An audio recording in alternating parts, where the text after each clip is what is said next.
golden arches, the little Hardy star, the Nike swoosh, and the brand. What is it? Go for it. No, can't even remember it. No, just do it. Yeah, McDonald's. I'm loving it. Yeah.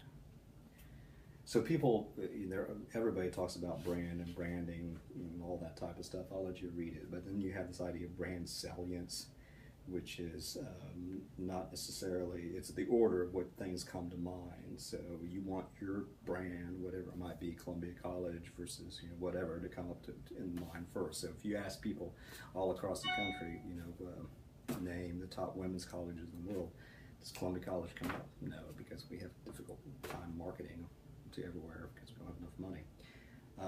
But the idea is, you want people to think of your brand when you think of a very category. Like burgers, you think McDonald's. Seafood, you think, I don't know, Red Lobster, because that's the best seafood ever. And then we have like the idea of brand image.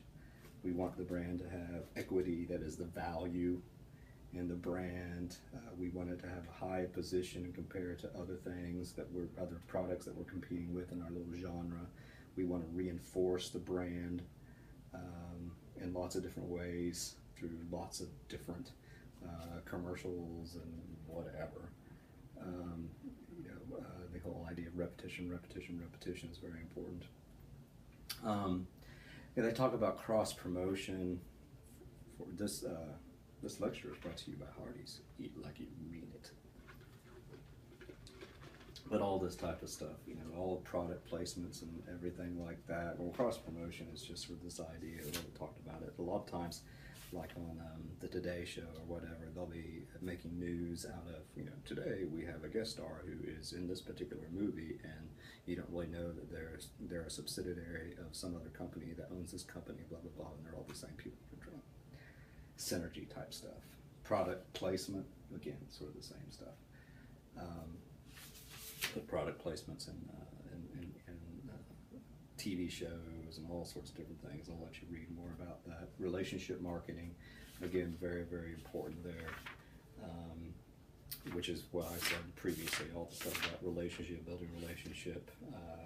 They want to identify individual customers, distinguish between customers based on the characteristics, need and value, interact with those particular customers. So again, because of the sake of time, I'm being very, very quick here, but I do think the stuff on relationship marketing is very, very important. If you want to know about advertising in our contemporary social media milieu, you need to know about relationship marketing. Read the stuff on relationship marketing. Read it over and over and over again. Create a relationship with the idea of relationship marketing. Very, very important. You can come on out, I don't care. No, I'm recording. You can be part of the recording. That was my product placement.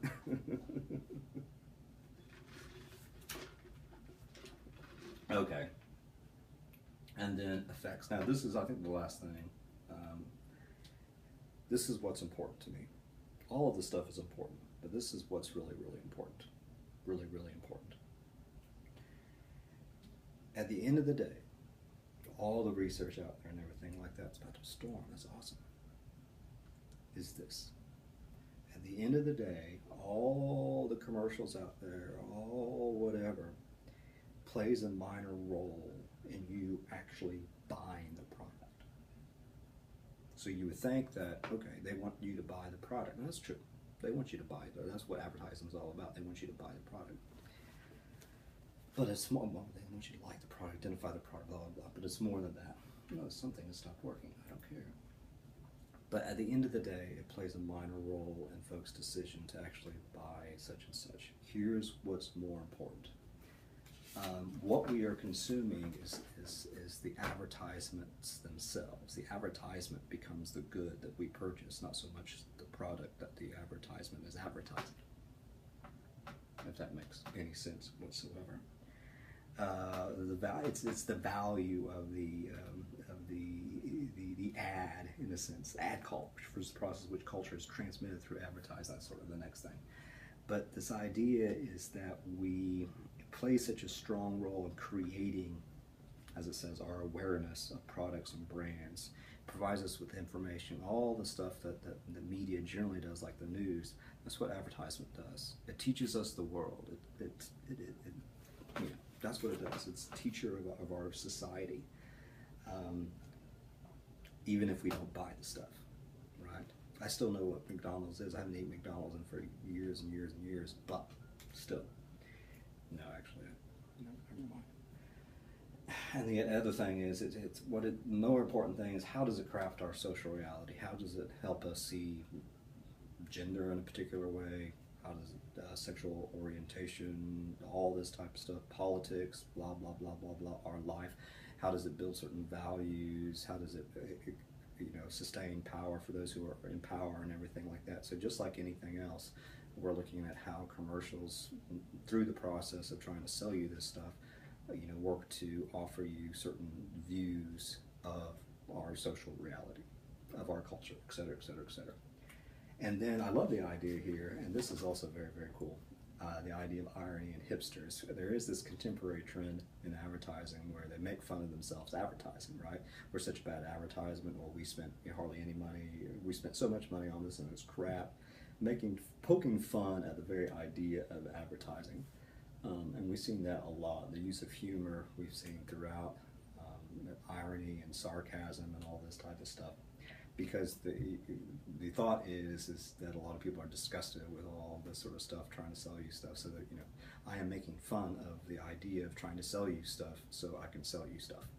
That's basically the idea there. And then this is my own stuff, but I really do think that a contemporary trend is selling nostalgia, and that is particularly for folks in my generation who I think, I don't have to go do the research about who buys the most stuff, but in a sense, taking us back to when we were kids. That's why we get a lot of the 80s stuff now, all the 80s jingles, and they're redesigning stuff to make it look like it used to look back in the day. Nostalgia is where it's at in contemporary advertising, I think. But one thing I really would like you to do, particularly for this first paper, is again utilize some of the language in this chapter. I'm really wanting you to utilize some of the language and the concepts of all the chapters that we have covered once your paper is due. So not only the stuff we covered thus far, but a little bit of 4 and 5, and then a little bit of the stuff that we'll cover next week. And I know this has been very, very brief. I don't know if it's been helpful at all. But in any case, I would encourage you at some point to go to Hardee's. Eat like you mean it, because Hardee's, they're trying to, oh look, it looks like the little monkey is drinking. Yum. Okay.